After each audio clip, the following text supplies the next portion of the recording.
Olá, meus amigos, que Deus abençoe a todos vocês, rica e abundantemente, em o nome de nosso Senhor e Salvador Jesus Cristo. Eu sou o pastor José Maria, da Igreja Identidade de Cristo. Estamos chegando com mais um devocional a todos vocês e hoje será a leitura no capítulo 11 do livro de Romanos. Peço, portanto, que você pegue a sua Bíblia e vamos meditar nessa palavra. Romanos capítulo 11. Digo, pois, porventura rejeitou Deus o seu povo? De modo nenhum, porque também eu sou israelita, da descendência de Abraão, da tribo de Benjamim. Deus não rejeitou o seu povo, que antes os conheceu. Ou sabeis o que a Escritura diz de Elias? Ou não sabeis o que a Escritura diz de Elias? Como fala a Deus contra Israel, dizendo: o Elias diz: Senhor, mataram os teus profetas e destruíram os teus altares, e só eu fiquei, e busca a minha vida. Mas que diz a resposta divina? Reservei para mim 7.000 homens, Elias, que não dobraram os joelhos a Baal. Assim, pois, também agora, neste tempo, ficou um remanescente segundo a eleição. Mas se é por graça, já não é pelas obras. De outra maneira, a graça já não é graça. Se, porém, é pelas obras, já não é mais graça. De outra maneira, a obra já não é obra. Por quê? O que Israel buscava não alcançou, mas os eleitos alcançaram.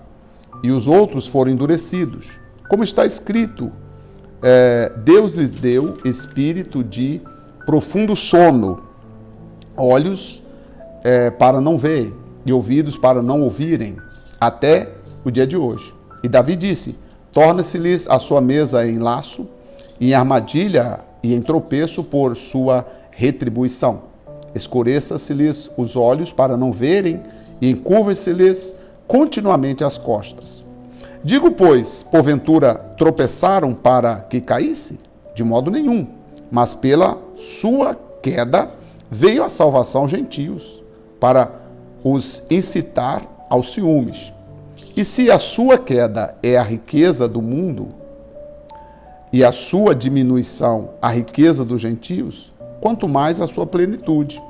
Porque convosco falo, gentios, que enquanto for apóstolo dos gentios, exalto o meu ministério, para ver se de alguma maneira posso incitar o ciúme, os da minha carne, e salvar algum deles, para ver se eles olham para mim, o Paulo, da mesma descendência deles, pregando, porque ele disse: eu também sou judeu.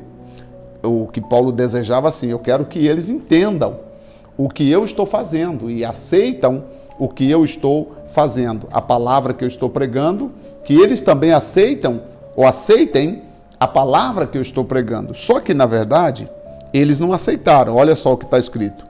Digo,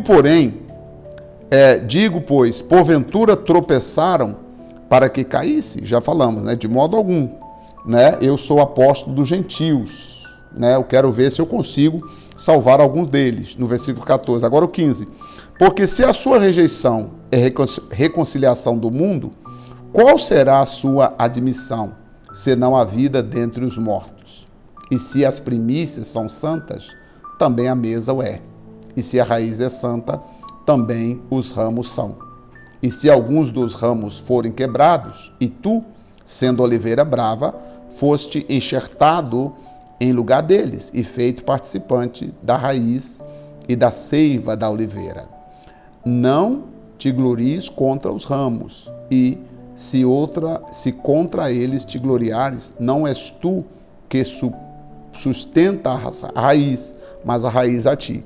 Aqui Paulo está falando sobre a importância de entender que o evangelho que nós temos hoje, nós não temos que gloriar, achando que nós somos merecedores, porque na verdade o que nós recebemos foi por causa de Cristo Jesus, e não por mérito, não porque nós tivéssemos alguma raiz que pudesse produzir os frutos, né, que trouxesse a salvação para nós. A salvação foi o meio pelo qual Deus nos deu gratuitamente por meio do seu Filho Jesus. Dirás, pois, os ramos foram quebrados para que eu fosse enxertados.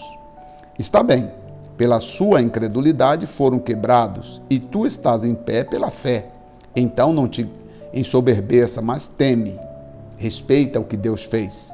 Porque se Deus não poupou aos ramos naturais, teme que não te poupe a ti também. Ou seja, se Deus deixou de pregar para os judeus e deu a palavra para os gentios, deu o ministério da reconciliação, o evangelho para nós, o que Deus não pode fazer? Quer dizer, Paulo está dizendo assim, nós temos que entender o que Deus nos deu, a palavra, né, que Deus permitiu que chegasse até nós. Considera, pois, aí ele está falando, que nós temos que considerar, pois, a bondade e a severidade de Deus. Para com os que caíram, severidade, mas para contigo, benignidade, se permaneceres na sua benignidade. De outra maneira, também tu será cortado. Eu gosto desse versículo 22, nós temos que aprender a considerar a bondade e a severidade de Deus. A bondade para quem recebe a palavra, a severidade para quem não recebe a palavra. E também eles, se não permanecerem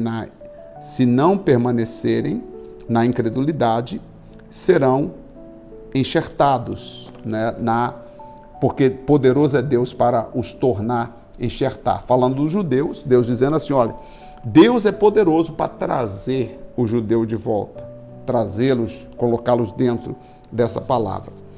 Porque se tu fosse cortado do natural, oliveira brava, e contra a natureza, enxertado na boa oliveira, quanto mais esses que são naturais serão enxertados na sua própria oliveira. Paulo está falando assim como nós que éramos gentios, Deus nos trouxe para a salvação, imagina o que ele não vai fazer com o judeu, que são legitimamente os descendentes de Abraão. Aí ele vai falar agora a salvação de Israel. Literalmente aqui, salvação de Israel, falando do povo de Israel. Por isso que é um pouco complicado de entender a linguagem de Paulo aqui, porque ele está falando de uma forma, de um modo mais voltado para o povo judeu. Porque não quero, irmãos, que ignoreis este segredo, para que não sejais sábios em vós mesmos, que o endurecimento veio em parte sobre Israel, até que a plenitude dos gentios se complete. Então, Paulo está dizendo, olha, esse endurecimento no coração de Israel foi uma graça que Deus quis fazer para que nós, gentios, no caso nós, fôssemos alcançados, segundo o ministério, segundo a grandeza do nosso Deus. Assim, verso 26, todo Israel será salvo, como está escrito, de Sião virá o libertador, e desviará de Jacó as impiedades. E esta será a minha aliança com eles, quando eu tirar os seus pecados. Assim que, quanto ao evangelho, são inimigos por causa de vós, mas quanto à eleição, amado por causa dos pais. Então ele está explicando que o fato dos judeus não ter recebido o evangelho foi uma forma que Deus achou para fazer com que o evangelho chegasse a nós. Agora, Deus vai trabalhar na vida do judeu? Paulo está dizendo aqui que sim, que Deus vai trabalhar na vida deles. Agora, como? Aí nós não temos diretamente como entender isso, porque aí será um mistério prontamente de Deus, né? Deus vai trazer esse mistério, Deus vai fazer isso acontecer na vida do judeu, trazendo a salvação para eles. Porque ele diz o seguinte, porque os dons e a vocação de Deus são irrevogáveis, são sem arrependimento. Se Deus deu o dom para os judeus, o dom da salvação, o chamado, né? E são irrevogáveis, Deus não torna atrás, Deus não tira aquilo que ele deu. Inclusive aqui, até nós falamos que, esse versículo 29 aqui, sempre falamos que os dons de Deus são irrevogáveis. Uma vez que Deus deu o dom permanece. Porque assim como nós também, antigamente, fostes desobedientes a Deus, mas agora alcançastes misericórdia pela desobediência deles. Ou seja, o judeu não quis saber, a mão foi estendida para nós. Então, nós somos gratos a Deus. Claro, nós sabemos que a salvação que nós temos foi pelo fato, a salvação chegou até nós diretamente pelo fato de os judeus ter virado as costas. para o Messias. Agora, Deus vai trabalhar ainda na vida deles para que eles acreditem no Messias, para que eles sigam o Messias, para que eles... Deus vai criar uma forma, e aí nós podemos depois entrar em detalhes, aí já seria um estudo mais teológico, para nós entendermos a forma, a maneira como Deus vai alcançá-los. Versículo 31. Assim também estes agora foram desobedientes, para também alcançares misericórdia pela misericórdia a vós demonstrada. Porque Deus encerrou a todos debaixo da desobediência, para com todos usar de misericórdia. Ó profundidade das riquezas, tanto da sabedoria como do conhecimento de Deus! Quão insondáveis são os seus juízos e quão inescrutáveis os seus caminhos. Porque quem compreendeu a mente do Senhor? Ou quem foi o seu conselheiro? Ou quem lhe deu primeiro a ele, para que seja recompensado?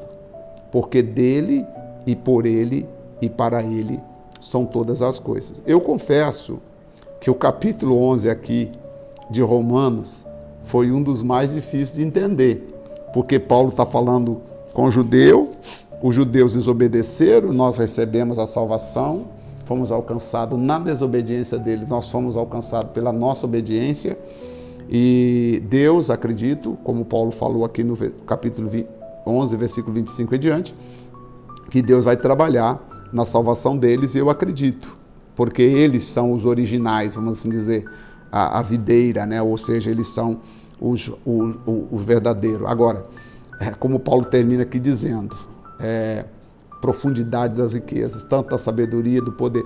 Quem compreendeu a mente do Senhor? Quem entende? Meu amigo, nós só temos que agradecer.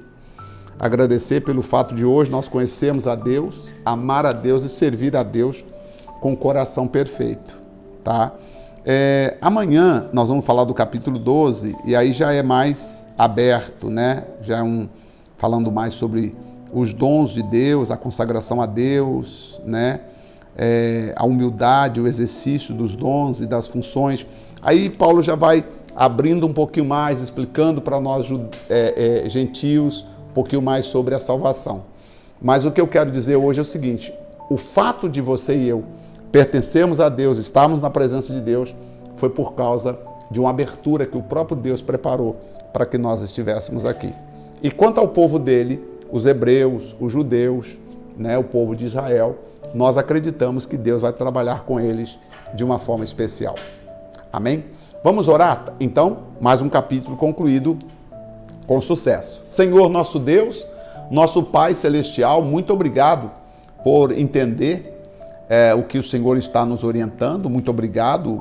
Sabemos que há pontos difíceis de entender e nós até ficamos assim sem entender a forma como o Senhor trabalhou, mas ao Senhor compete toda a graça, todo o poder. O Senhor tem toda a autoridade de fazer o que lhe agrada e por isso eu venho agradecer, meu Pai. Eu venho agradecer ao Senhor, agradecer ao Espírito Santo pela oportunidade que o Senhor está nos concedendo de poder compreender, de poder viver essa palavra, de poder caminhar com essa palavra, de poder verdadeiramente amar a Cristo, ser de Cristo, adorar a Cristo em espírito e em verdade. Meu Pai e meu Senhor, muito obrigado pelo privilégio, pela oportunidade que nós temos de poder te chamar de Pai.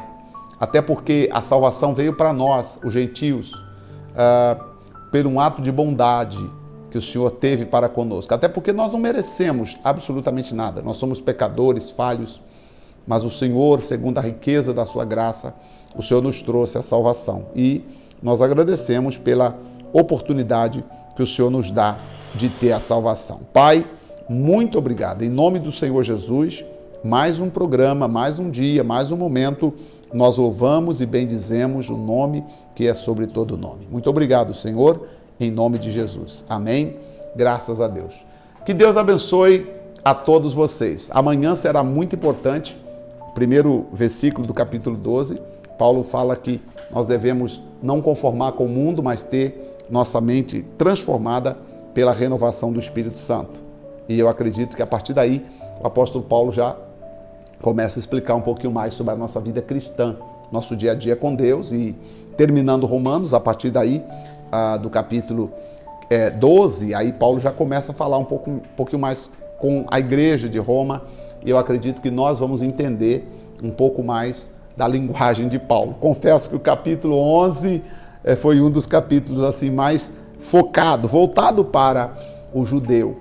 Paulo explicando sobre tudo que Deus fez por nós, como Deus nos amou, como Deus nos deu a graça e a oportunidade e o privilégio de chegarmos até aqui. Que Deus abençoe a todos, muito obrigado pelo carinho da sua companhia. Eu voltarei amanhã com mais um devocional. Deus abençoe a todos, um forte abraço e até lá.